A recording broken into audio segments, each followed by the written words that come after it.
Welcome to Podcast Unlimited, a platform designed for the many voices that the world refused to hear.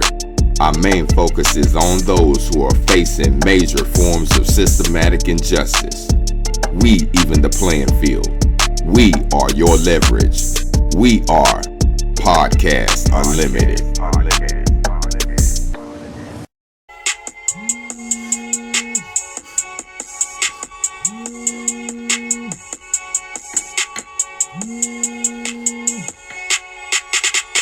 It's the return of the right. Free call from Abdul Shapiro. an inmate at Choice More Unit. This call is being recorded and is subject to monitoring. To accept this free call, press 1. To refuse this free call, press thank you for using Securus. You may start the conversation now. Yeah, and so after they began to bring us together, and we negotiated talking to each other, right? And because of the way people saw BVA in the streets, and because of my name being relevant, and me being a credible individual, I was able to bring these different tribes together, and we actually initiated a gang truce. I mean, in the middle of murder work, in the middle of the city's most bloodiest time ever known in the history of the city of Fort Worth, we stopped the gang violence. There was no more gang violence going on, right? And we were inspired by the truce that took place out in Cali at the same time, but we actually effectuated a gang truce. I remember Russ Parr, and I think it was 106, Power 106 or 100.3 gangs came up there, and the brothers from Heaven 97 came out there. And so we had an actual impactful moment that was historical. And you would think about this. Now, all the charges that I had on me at the time, because I pushed for trial because I know they were bogus, all the charges were dropped. Right? And so here we are. We've proven that we can live together. They created this gang pride and said, if y'all can live together, then we'll go public with it. So Two Degenerates from the World News comes down. They do a national look at what's going on in Fort Worth. This is how deep it was at the time, right? Yeah, and this is actually what Cameron Hall. Cameron Hall was she's like a major CNN representative now. She, I salute the sister. But Cameron Hall came from 5'6". She did her first. That's Cameron Hall on the gang truce video that you see with us in Channel 11. That's Cameron Hall. Wow. She's the one who broke that story. And what's crazy, now here's the politics. At the time I was 19 years old, so I didn't understand the politics. And let me tell you a story that's mind-blowing. We're up in the gang truce. I remember I get called out like 2, 3 o'clock in the morning. They tell me that they want to see me down in the infirmary. This is when they have those elevators with the camera. So I get on, I'm like, man, what do I need to go to the infirmary for? I get on the elevator, I get down, they open the door, I walk outside, it's completely black. I said, well, man, this ain't the medical floor. And they're like, no, come down here. And I'm looking, I'm like, man, who the hell is that? So somebody's calling me out of a dark room down the hallway. And I'm like, man, I'm not listening. They're like, man, come down here. Now, I'm going to say this, and I'm not going to allude to anything, but it was black officers who told me that they appreciated what we were doing with the truth, but it was going to be dangerous, right? Wow. Because there were people who did not want the truth to last, and that they were going to break these truths by some force. And I'm sitting there, what? He's like, yeah, it's bigger than us because there's racism in the police department as well. So when I go back upstairs, I don't know how to tell the homies that these people just call me down here. So I'm just kind of sitting back, but I'm telling them to monitor, make sure that y'all are keeping things on point, because from what we understand, they said that it was officers that dressed up like Crips and did a drive-by in Regency Oaks and ended up shooting this little boy, and that's what eventually broke the truce, right? Wow. So we know that this gets a lot deeper than just the surface things. Most of the average individuals don't have a clue what's taking place politically and all these different types of moves that are taking place on the board, right? And so what's crazy is that you have to remember that we're talking about money, right? If you're talking about gangbanging, you're talking about there was a $15 million grant that had came down from Washington for zero tolerance, right? Right. If there's no gangbanging, then there's no money for zero tolerance, right? Somebody's pocket. We're touching somebody's pocket. And if you would think from in the world where we're talking about trying to correct things, we're talking about people who have already written a hole into communities all based on their area codes or whatever they be. And it might sound considerable, but all you got to do is do the research. Oh, it's real. Right? We were targeted. I was targeted because of change. and during the 90s, go back and look at the records on this. In 1992, when I was sitting in the county, we did this gang truce, and you would think our cases were dropped. This is a perfect opportunity to put people out in the streets who have affected peace, so that we can keep the peace and keep it sustained, right? Right. I get violated and sent back to TDC on a preponderance of evidence. That means just because I caught a case. And back then, when you had a technical violation, they did 90 days on violations and came home. 90 days. Do you know how long they kept me in TDC on a violation? How long, King? 4.5 years, bro. Damn. I was kept down here for 4.5 years, and I just helped them stop violence. 48% crime and violence, 48%. And I also wrote papers that ended up being one of the most successful nonprofits and outreach programs in the city of Fort Worth called the Coming Up Program. They put it in every YMCA and every Boys and Girls Club in the city of Fort Worth. But they sent me back to prison and kept me for 4.5 years. And you tell me. For real. You tell me. Why would you send someone who you clearly see is trying to stop blood? You know how many hundreds of children and how much senseless violence and how many people did not die or did not gangbang just on the strength of us bringing ourselves together and creating a peace? That's crazy, man. That's crazy. So they always got to remove the leaders, right? I mean, come on, it's come on. See, we live in an information age, but nobody wants to look at COINTELPRO. No one wants to look at the reality of what happened with Huey, right? Huey did all these great things. Do you know that the WIC program started by the Black Panthers? The Black Panthers are the ones that you get the WIC program from today. The free food program is what started the WIC program, right? Where they were bringing milk and eggs and taking care of the community, right? So, but when they put their sister around who Huey eventually started doing coke around, because he, and I'm not saying it was her fault. I'm saying, he made a choice. But you're going to tell me that all of the monumental stuff that he did to change the conditions of our people now is devastated by the fact that you set him up so that he can get killed in front of a drug house so that you can kill his support from people. When I got down there and I did that 4.5 years, bro, that's when I started reading Blood in My Eye by Comrade Jackson, and I started reading about the White Panthers, and I read about Harper's Family, about these white slaves and abolitionists, and I read about Bacon's Rebellion, about the fact that both whites and blacks were brought here to this country as slaves in the beginning. And when Bacon's Rebellion took place, they began to understand that there was one group of people that were benefiting from both of those impoverished people. So those blacks and those whites came together to overthrow them, and guess what they did? They created a caste system. It was called the racial bribe. They said to the whites, even though you're poor, you're not black, right? You're not black. Blacks were cursed to be in this position. You can rise yourself up, and this is what turned the what they call the cracker class, and what they call the lower class whites. This is what created the racial bribe to keep whites and blacks pitted against each other, even though their economical conditions were the same, bro. And that's still been going on till to this day. Same thing with the post-Reconstruction era after the Emancipation Proclamation. They were getting free slavery. The Civil War is about slavery, bro. I don't care what they're trying to tell people in schools now. The Civil War is about slavery. Yes, sir. The South did not want to let go of the slaves. Yes, sir. But in the post-Reconstruction era, there were more black governors and black mayors and more blacks in politics than at any point in time. Still to this day, when the federal troops were here, blacks were prospering because they were trying to make sure that the law was enforced. But the South did not want to let go of their free labor. So you know what they did?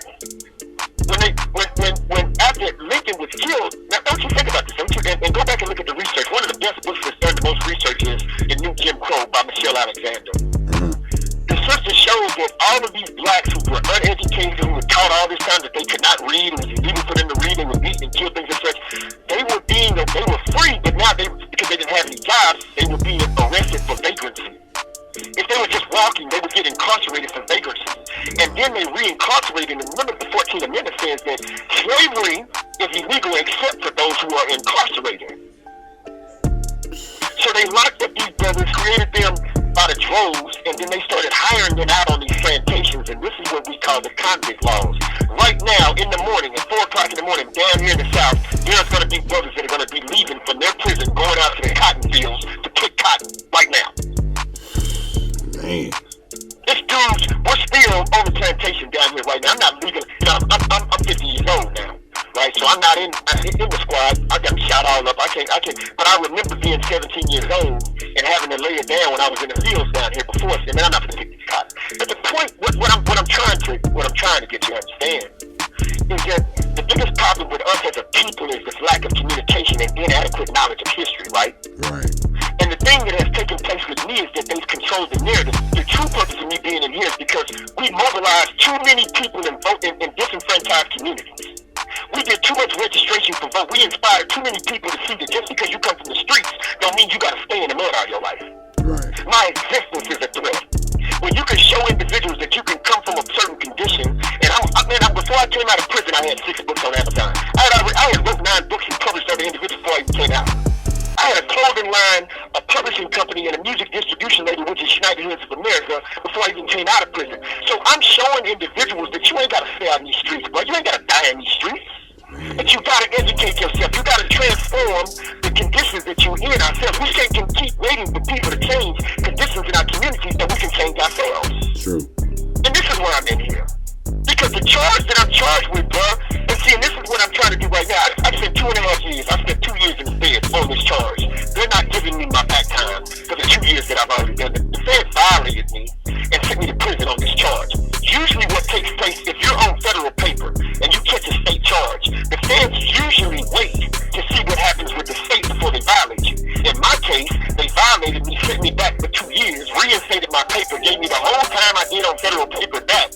And when I got out, while I was in the feds, I sent an interstate agreement, a detainer action letter to the state saying, hey, come get me, right? I'm in the feds, I'm doing 2 years for this time, I want to be brought before trial.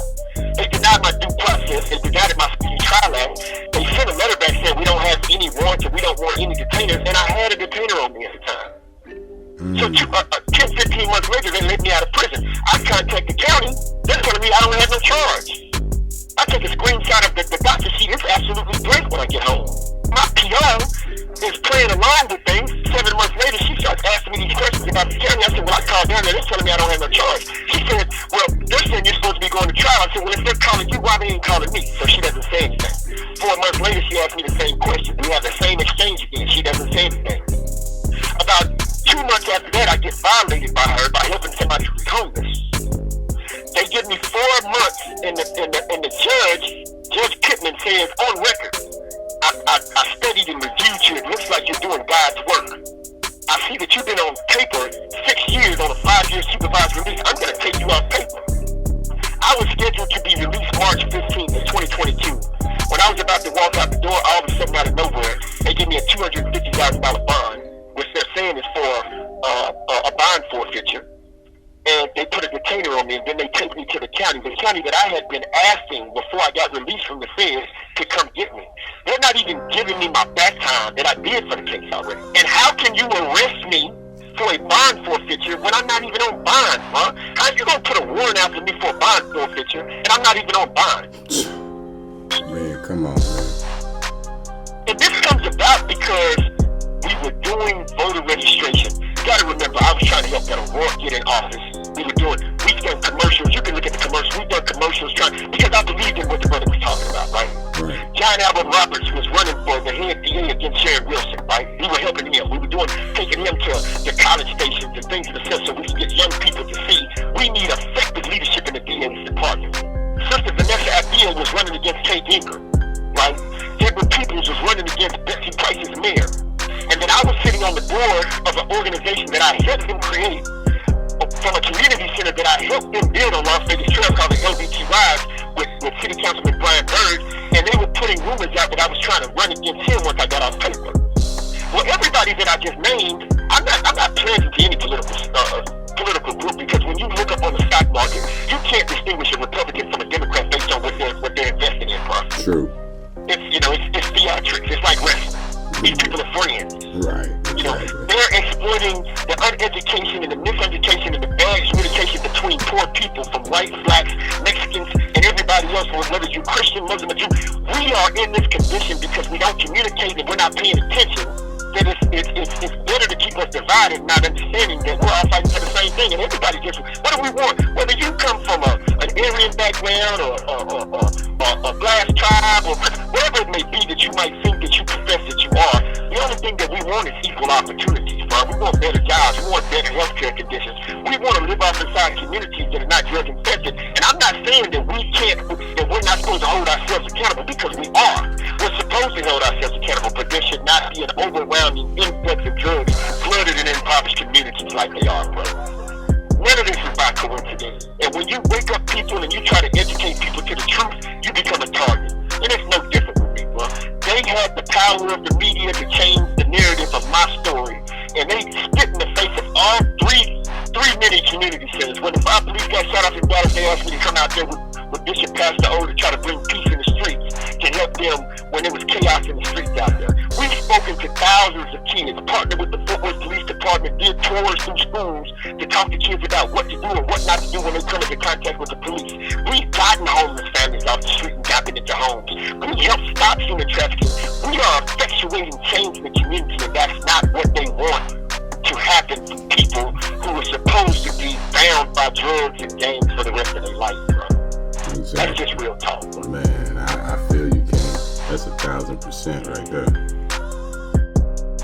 And on top of that, even in prison, bro, right now the Transitional Point program and the Children of Abraham program that I've been teaching down here for 7 months in the Peaceful Solutions now, bro, we have whites, blacks, Mexicans, Christians, Muslims, and Jews overwhelmingly flooding our classrooms because we're talking about a message of sending people home to be better fathers, better husbands, better community leaders, teaching them that they have to be held accountable for their own. It has to be self-accountability. We're talking about individual and collective responsibility as a people, and we're doing it here in prison now. I'm not doing anything in here that I wasn't doing out there. So this is what you're saying. You want individuals that are incarcerated who are trying to affect change. That's what you're saying, right? That's what society. That's the message of society saying. Because had I not had prior convictions, I have a prior conviction from 30 years ago, bro. I have another prior conviction from 20 years ago. The only reason I'm sitting in prison right now is because of my prior convictions. Because they would have gave me probation on the case. I got found on the side of the road asleep in somebody else's car that had guns in it. That's it. Wow. I wasn't out crime and I wasn't doing anything. And there's shadiness to that because of the person that put the THC in my water. I found out she was working for the feds too. So there's a lot of things that I'm trying to get right now. I'm trying to get a private investigator so that I can research a lot of the stuff that's been taking place. Because now, looking at the docket sheet, bro, there's so much stuff that I'm learning. 2018, these people knew I was going to be in the feds in 2018, bro. I hadn't even been violated in 2018. How is it possible for you to have my release date from the feds on a docket sheet back in 2018 when I didn't even get violated until 2019? Wow. How do you know my release date's in prison and I ain't even been violated since in prison? Oh, man, that's crazy. So it's just, I mean, it's overwhelming, but, you know, I'm going to keep God first. God is my North Star. You know, I'm sincerely committed to this conversation that we're having about the Abrahamic faith. You know, I try to teach people all the time, man, that Abraham had 2 sons, Ishmael and Isaac, and God made a promise with a covenant to Abraham to bless his seeds exceedingly, right? That they wouldn't be able to count his seeds like you couldn't count the stars of the sky, the sands of the earth. And both of Abraham's seeds from God were blessed, bro. You know what I'm saying?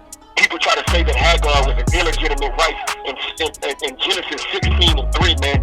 Abraham married Hagar. That means she became a wife and she got the same rights as anybody else at that point in time. That's right. And if you look at the book of Deuteronomy 21:15, it says that if a man has 2 wives, he loves one and he hates the other. When it's time to give the firstborn the blessings, you can't take the blessings from the firstborn just because it's from the wife that you don't love.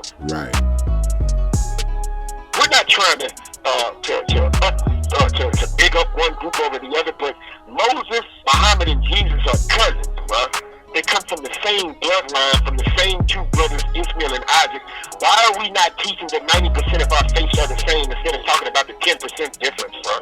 Right. You got societies who have been killed and murdered and religious wars that have taken place for centuries based on ideological principles that are not helping us do anything to better humanity as a whole.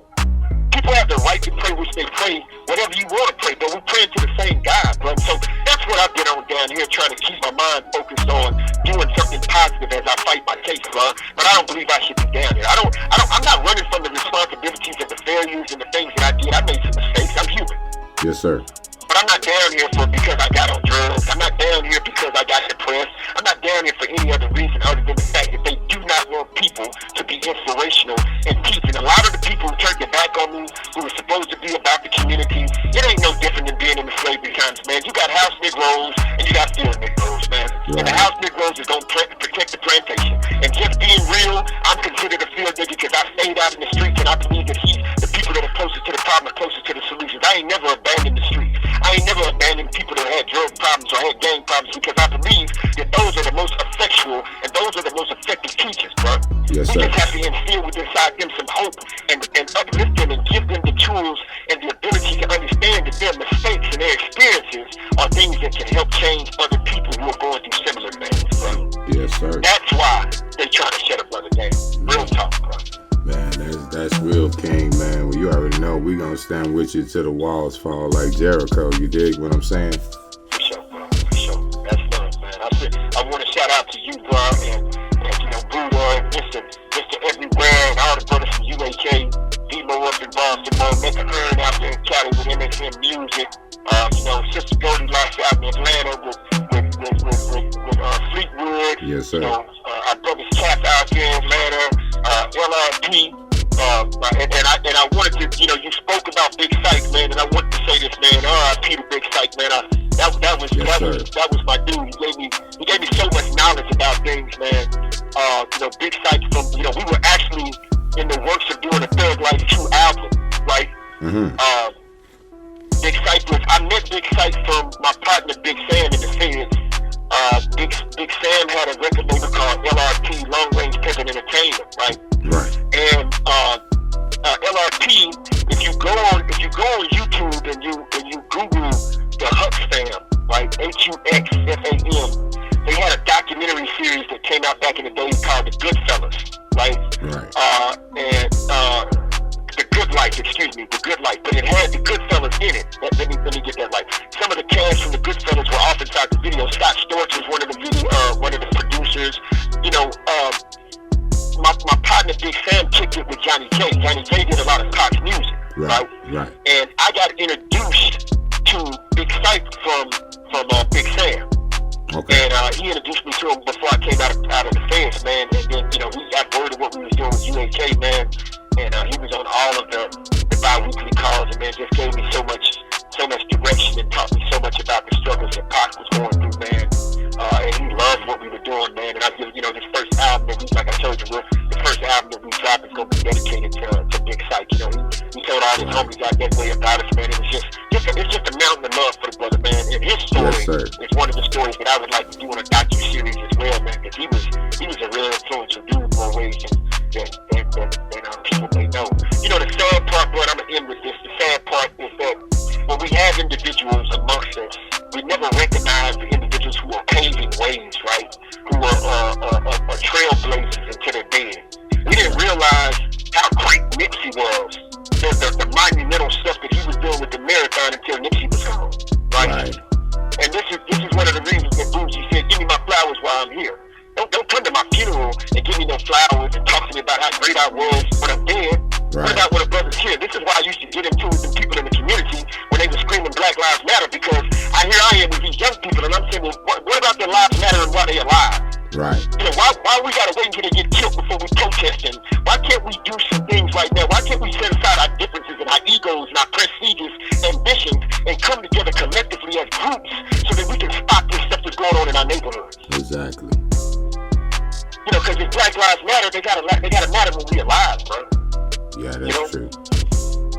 That's true. Man, I appreciate you, bro. Man, I appreciate you too, King. We will get back with each other, man. I hope it's useful info for what we gotta do. Yes, sir. And, you know, my main thing is just keeping the prayers with everybody out there. Tell the family and the brothers out there, man.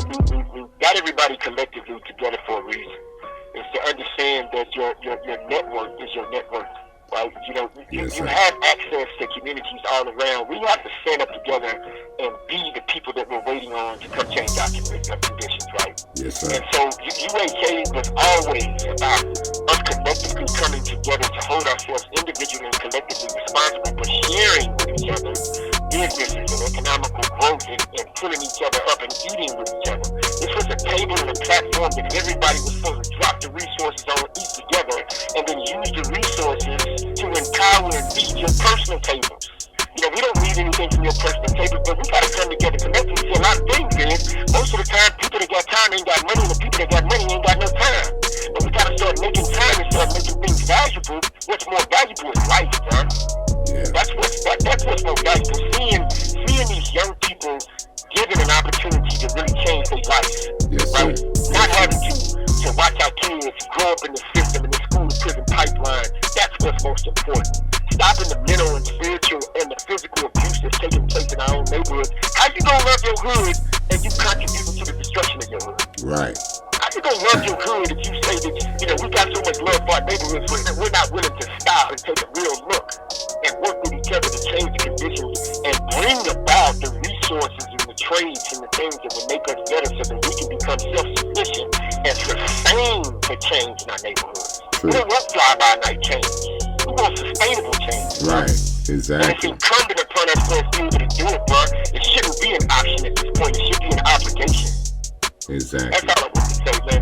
Shout out to Anwar King, man. So rest in peace to JJ, man. I Yes, sir.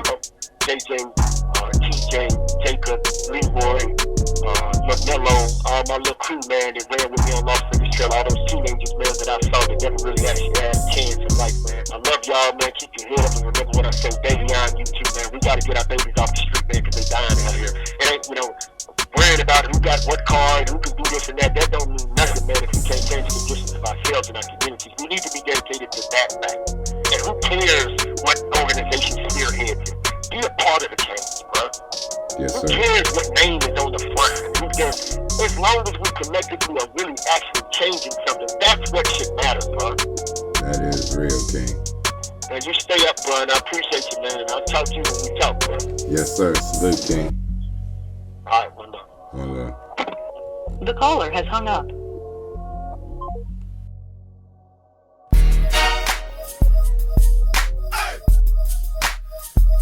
It seemed that this gift of spitting verses is a curse that I'm plagued with. It seems that this gift of spitting verses is a curse that I'm plagued with. Lead swift, too deep in the mix, so some bled quick. Head shift, as soon as I hit, busters ran flip and changed up the game, so I aimed at their head split. Unload that mode, psychologically I'm gone off. From glimpses of flesh, bullets scattered, niggas hauled off. My hand to the Lord, seeking guidance, now I'm confused. We was just in the mask, now he's all up on the evening news. These lords, my baby's gone crazy, raising genocide. Mothers cry, keep praying and praying, but they still dying. Time to regroup, arrange the game. Sick of being last.